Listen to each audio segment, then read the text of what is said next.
wanakukimbia. Haijalishi kuna uchawi mgumu kiasi gani, hakuna uchawi wowote mbele ya utiisho wa Bwana. Kifika mbinguni kaulize wale wakoma. Watu walikimbia mpaka wakaona farasi hazina spidi zaidi yao. Vua nguo zote, acha njiani, soma Kumbukumbu la Torati. Wanakimbia wakoma 4. Sembuse wewe, wakoma walikuwa hawajui Mungu. Sembuse wewe unamjua Mungu. Eti mchawi anakuja, rafiki yangu, acha kusaidia kufukuza Mungu. Ukiwa na utiisho wa Mungu ndani yako, huhitaji kukemea. Yesu asifiwe. Huhitaji kukemea, kwa sababu utiisho unafanya kazi. Tunaendelea. Na mataifa yote duniani watakuona umeitwa kwa jina la Bwana. Nikitoka hapa nikienda Kenya, nikikanyaga tu mipaka Kenya, wachawi wote, kuzimu yote ni hivi: ameingia mtu, ameingia mtu, ameingia mtu, ameingia mtu. Yesu asifiwe. Yesu asifiwe. Yesu asifiwe. Na mataifa yote, ndugu yangu, sio Tanzania tu, mataifa yote watakuona umeitwa kwa jina la Bwana. Haijalishi unapendeza upendezi, lakini ndani yako ukiwa na utiisho wa Bwana, hakuna chochote kinaweza kukukuta. Utiisho wa Mungu utakuwekea hofu itakayosababisha uogope na kufiwa. Hivi ukiwa unamhofia mtu, ni bora umuogope. Unajua maana kofia?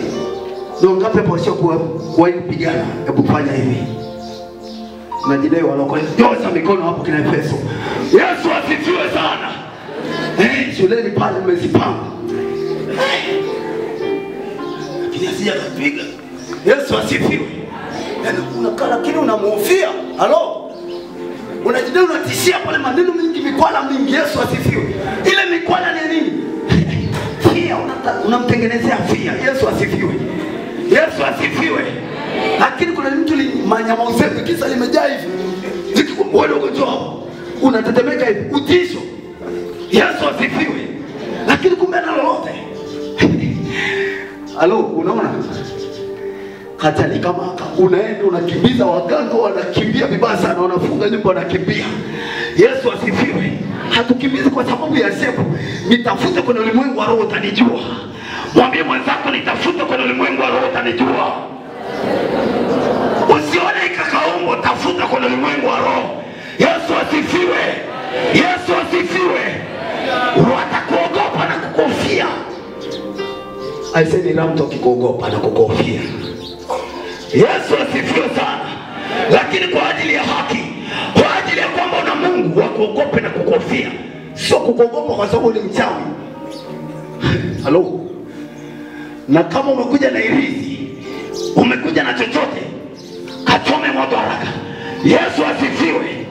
Tunapigaga, sema tunapigaga. Yesu asifiwe sana. Litakuwakia moto, utakuja ukilikimbiza hapa. Yesu asifiwe sana.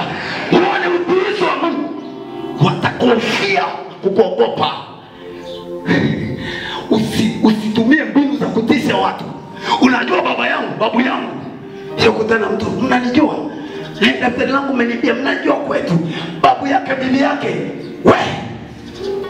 Yesu asifiwe. Yesu asifiwe. Usijaribu kututishia kwa sababu ya babu yako, kwa sababu ya bibi yako. Tunaye Bwana asiyeshindwa, ambaye yeye anaachilia utiisho.